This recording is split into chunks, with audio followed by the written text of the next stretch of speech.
Okay, so what is good, guys, and welcome back to my channel. This is going to be a design with me video. We're gonna do it in Photoshop. I'm just more apt to Photoshop. I think it had a lot to do with like the types of graphics I kind of like taught myself to create when I worked with, you know, the football team, and I was doing a lot of things for like student organizations in college. So I'm definitely a bit more of a Photoshop girl than an Illustrator girl, but I'm trying to be flexible and learn more in Illustrator. So y'all will see more videos like that. But pretty much this video is going to be an Atlanta graphic t-shirt design. So I've had this idea in my notes for so long, and I'm like, it would be so cool to do like a lot of the places that most people that are from Atlanta or are from on the perimeter, you know, the people that grew up in the city that hate when people from the east side or south side, west side, whatever, say that they're from Atlanta. So if you ain't from Georgia, I'm from Atlanta. If you're from Georgia, I'll tell you where I'm from, okay? But I picked like some of my favorite places in the city, some of the most like iconic places, things that people love. And I wanted to make a cool graphic t-shirt, and I think there are so many shirts out there that don't necessarily reflect the places that people in Atlanta seriously love and admire about the city. So I chose some of my favorite places. If anyone has any ideas, I can definitely do a different one with different places in Atlanta. I don't think I captured everything. So, and there are even still things that were in my list that I didn't end up using in the t-shirt, which I will see later. But right now I'm starting off with a blank page. I already went ahead and created an artboard, and I am adding in all of the different elements I have. I'm going to add in, you know, the Mercedes-Benz Stadium. I have Tech Tower in there. I have a Delta flight leaving the terminal. Right now I have Georgia Aquarium in there, but I don't think that one ended up making the cut. But I'm just cutting everything out pretty much. And yeah, so I'm just cutting everything out, pretty much like getting everything into the design first before I seriously know what I was going to do. It actually took me a couple of days, a series of days actually, to seriously get this in a place that I really liked it. That's why you'll kind of see things kind of stop and start. And I always encourage anyone else who enjoys photoshopping or does anything that's creative to give yourself grace.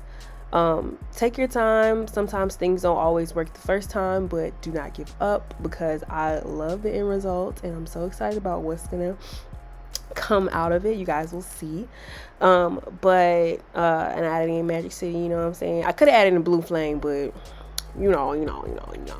I like the Magic City logo is a little more fire, but I definitely was thinking about doing Blue Flame instead.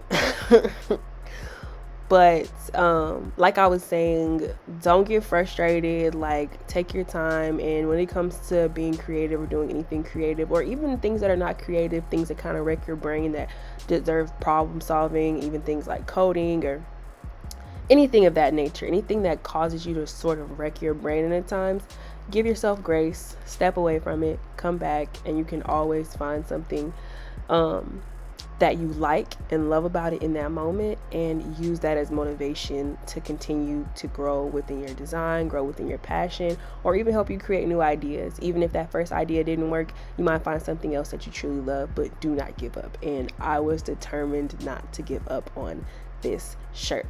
So this is a great example of me not giving up. This is, I want to say, maybe the second or third day that I was working on this shirt, and I decided to go ahead and put a t-shirt template behind it. I thought it would make it a lot easier to figure out how I liked it, how I wanted it to be laid out. It was just kind of hard to imagine things without having the t-shirt there. And it's funny because I've made like quick little t-shirt designs with words without having to actually map it out on a t-shirt.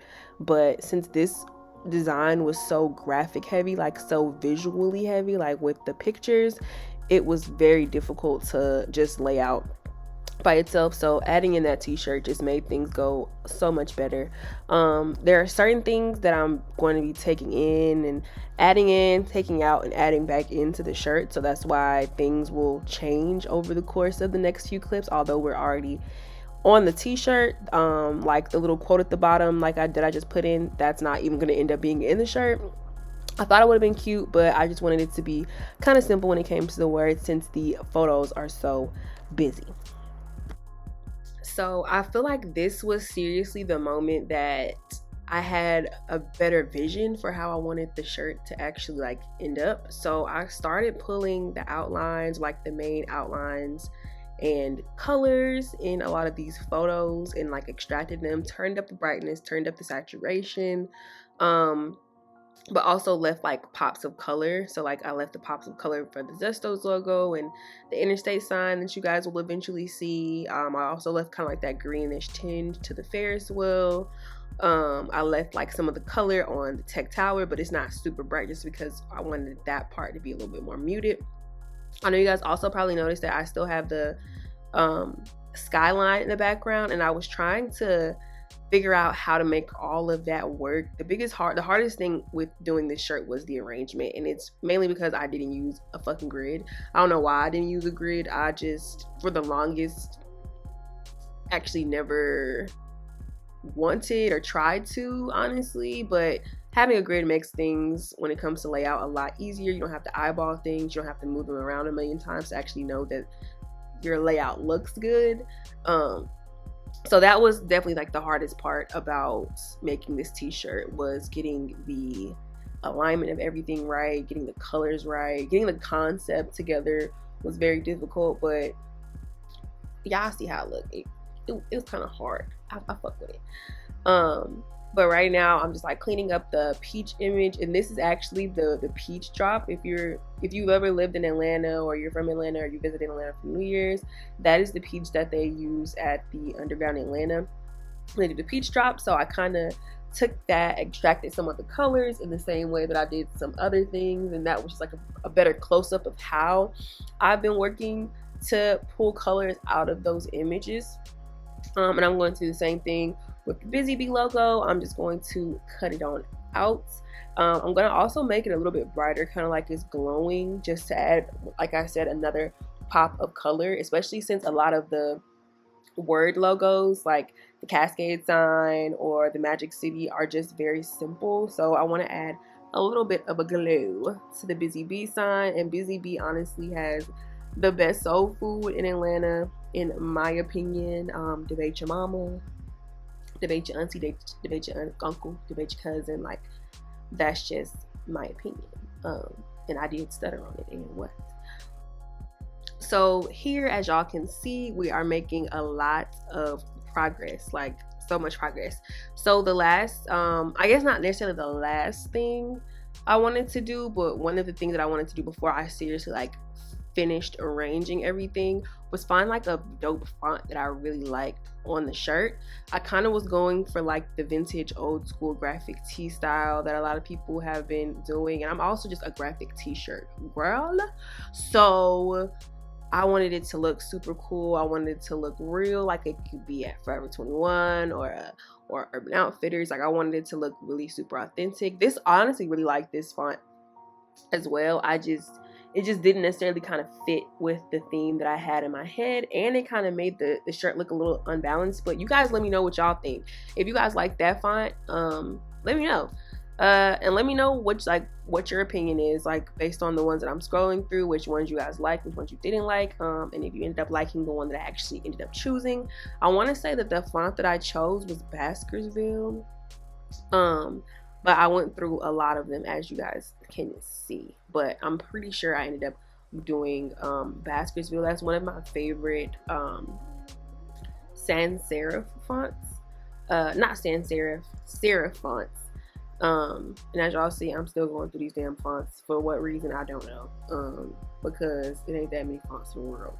But yeah, I did actually end up using Baskersville, and I couldn't do an Atlanta shirt without putting the Falcons on there, the Falcons and the Braves. And you guys are gonna see me put both the Falcons and the Braves on the shirt, because I'm like, well, what the hell, like, how you do that, girl? You gotta go for the home team always, and I'm gonna always have the Falcons back, you know what I'm saying?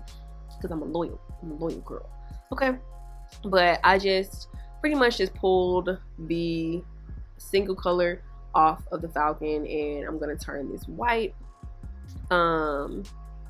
And just like try to get it arranged in there, make it look seamless, especially because it's like how I'm gonna have a Mercedes Benz in there and not the Falcons. Like this, I would be doing them so dirty. But yeah, I'm just arranging it, turning it white, and then I'm also going to add in the braves. I'm going to actually end up moving, because originally I was going to move the airplane taking off, and I was like, I kind of like how it's disconnected from the rest of the graphic. It just makes it look cooler to me, and I definitely think the airplane kind of taking off from the rest of the different little spots that I put on here kind of just makes the composition a lot more dynamic.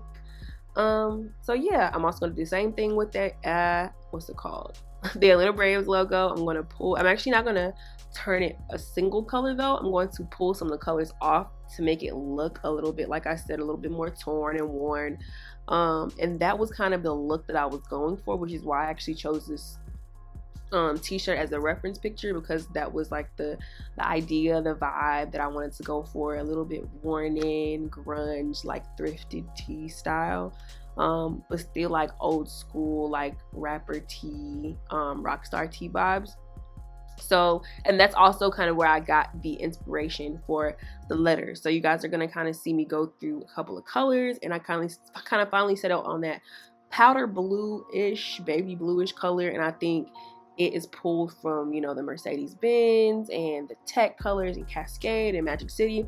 I think it just helps tie the t-shirt in really well. I didn't want to go through a red. I feel like red is just always used on everything, and I'm not gonna lie, sometimes reds can get a little bit gaudy to me, especially on black shirts.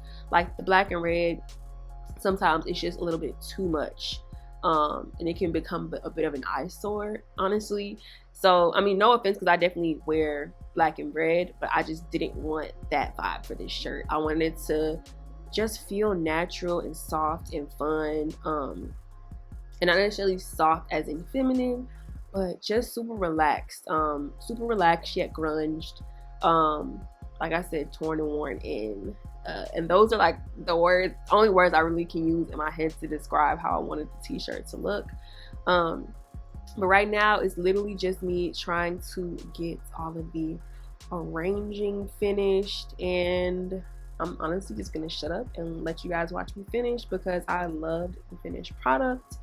If you guys would like to see more design with me or drawing with me videos, I actually just got brand new color pencils, so I'm super excited to actually do some still life drawing or picture recreations. Please let me know. This was a super fun project. It was definitely a passion project, and I haven't done a passion project in a long time, y'all. Like when I say a long time, a long time. So whether it's one person, 2 people, 100 people, or 1,000 people watching this video, thank you so much for your support, and I hope you enjoyed this video.